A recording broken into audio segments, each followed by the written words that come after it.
Hey everybody, it's Kelly. Welcome back to another episode of Ask a Therapist.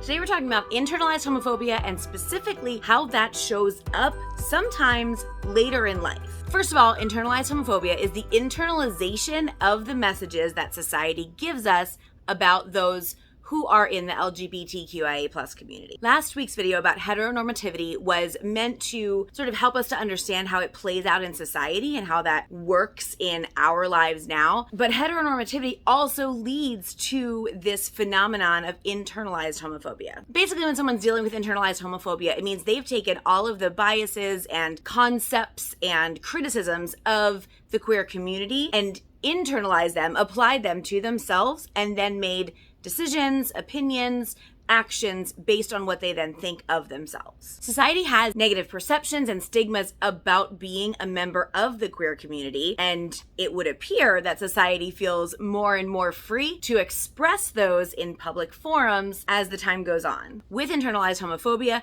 we accept those things and apply them to ourselves in a way that means that they are true for us, and then move about the world as though we are less than or have those negative qualities because the rest of the world says that we must have them. One of the ways that internalized homophobia shows up in people's lives is a lack of ability to accept their own identity. That goes for anyone under the LGBTQIA+ umbrella. Anybody who identifies anywhere in this community is subject to this possibility. Sometimes it takes a while to accept who we are. Sometimes, even when we accept who we are, we don't share it with everyone because of that shame. The lack of understanding comes from things like lack of exposure, lack of access to characters on TV or in books or in movies that are diverse and resemble who we know ourselves to be. When we have that, we are much more likely to be comfortable with ourselves. When we don't have that, we are much more likely to apply those ideas of internalized homophobia to ourselves and understand ourselves to be wrong or broken or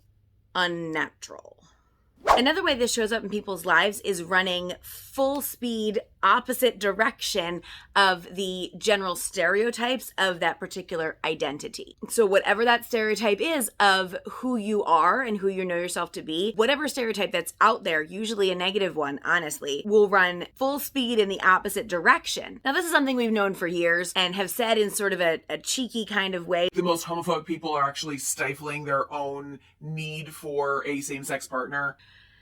That's a derogatory assumption that really we shouldn't be making. But what this portion of the impact of internalized homophobia means is that that person, whoever they are, is so afraid or unaware of who they are inside, who they are authentically, that they run in the opposite direction. Whether that comes out as hatred of who they know themselves to be, or it comes out as a different style expression, or however that comes out is really different for each person. And it can happen in small areas for each person. Someone can live in all arenas into their truth and their identity within this community and also cling to something that keeps them stuck in that heteronormative, homophobic world. For some people that looks like religion. For some people it looks like relationship with family members or friends who are not accepting or affirming of who a person is. Sometimes people are already married and realize who they are and stay in their marriage because it is a way to keep the peace in their lives. For some people, genuinely that's the best decision for them, and that's great. For other people, it can be a form of internalized homophobia. That fear of living authentically 100% into who you know yourself to be stops them from making steps to self-actualize.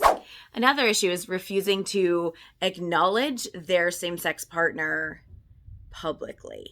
For anyone who has struggled with their identity as a member of the queer community and had a partner who is in a different place in the coming out process, or when you're both kind of dealing with your own baggage for what it means to be not what society expects you to be, there are times that we can really take that out on the partner that we're with. And there are times that that can be detrimental to a relationship that at another point in your life or in a less homophobic universe would have been a fantastic relationship. Another one is believing that there's a right or a wrong way to be queer. I've talked a lot about labels, and you can go ahead and look at some of those other videos to sort of discuss that further, and I'll do that more in future videos also. But the bottom line on this one is that it has become so difficult for some people to shrug off those other labels that society has put on them, that when they accept a label within the community, it is actually an act of fear that they're acting out of, an act of protection. They'll push people away who have the same label as them, but if their experience doesn't coincide with your experience, you don't want anything to do with them. That comes out as gatekeeping in the queer community. That comes out as keeping your queer and your straight friends separate. There are lots of different ways that comes out in our lives, but it all comes back to believing there's a right and a wrong way to be a member of the LGBTQIA+ community. Another one that I believe tended to be more prevalent historically than maybe is now, disliking people who fall into the stereotypical experience or expression of a particular orientation. So that looks like this. Have you ever seen the old school Will and Grace? In the old school Will and Grace, the original Will and Grace that came out, there was a lot of banter about gay men versus gay women. There was a lot of stereotyping of how women are gay and how men are gay and how they're supposed to act. And there's dislike between the two. And while that seems like an exaggeration, there was absolutely a time where gay men and gay women were unlikely to be friends for lots of different reasons. But it very much boils down to this gatekeeping piece, and also the idea of other people who play into stereotypes of what a sexuality looks like. And that comes back to internalized homophobia. The last two ways that I'm going to address about the way internalized homophobia shows up are some of the more deep-seated ones. So if this sort of frustrates you, I would invite you to lean into why this feels frustrating to you. The first one is denying the way that heterosexism oppresses the LGBTQIA+ community. Heterosexism is the word that we address the structure of society with when we're talking about heteronormativity and homophobia. Heterosexism is structure-based and homophobia is individual-based. And I've experienced this a little bit on the channel itself, where people have made comments privately or publicly about how everything can't be about heteronormativity and everything can't be about homophobia. And I don't disagree. There's a lot more to our experience than those two things. But to deny the way that heterosexism affects the community is a problematic thing in and of itself and continues to keep our community down. Depression and anxiety exist at higher rates within the LGBTQIA+ community than it does in the cishet community. Bottom line. And that comes from living in a world that encourages us to deny who we are or to keep who we are private unless people are safe, that encourages people to not be safe for members of the queer community to come out to.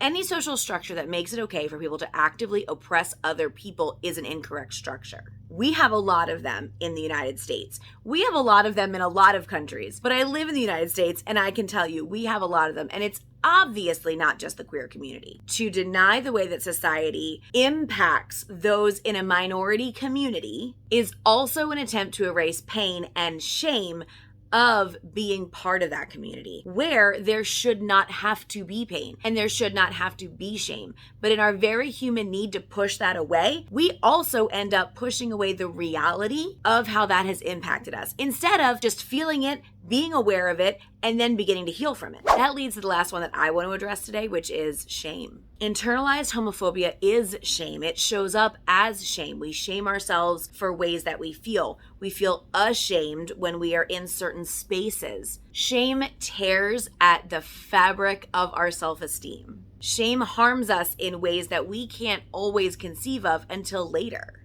And shame in these cases is directly connected to the way society has expected the queer community to behave and the way that we have in turn behaved.